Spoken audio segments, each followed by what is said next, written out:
سألوا حكام العرب ليش ما تردوا على القصف الإسرائيلي؟ قالوا ردينا عليهم في الخاص. حكام العرب استسلموا لإسرائيل، والدليل نستنكر وندين.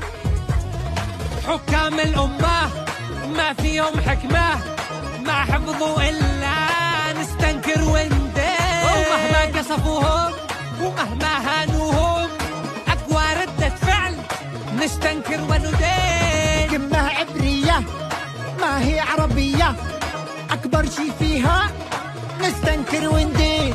لعبوا ملعبة وقمم كذابة، 77 عام نستنكر وندين.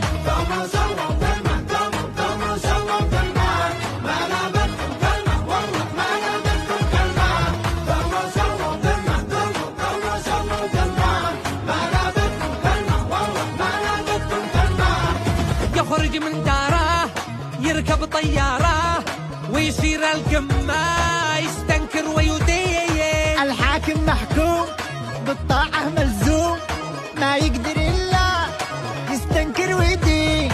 لو يلغوا الإسلام وتعود الأصنام لا تبقى الحكام تستنكر والدين. لو مكة تصاع ويطيح الأقصى ما نسمع إلا نستنكر وندين.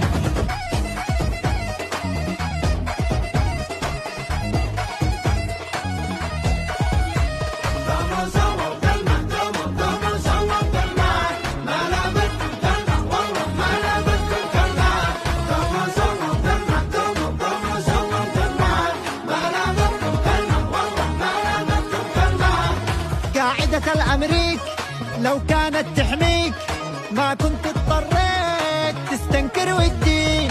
في الشرق الأوسط للغرب مخطط، لن يستثني من يستنكر ويدين. أمريكا شيطان وإسرائيل سرطان، ما ينفع معهم نستنكر وندين. من يخذل غزة لن يلقى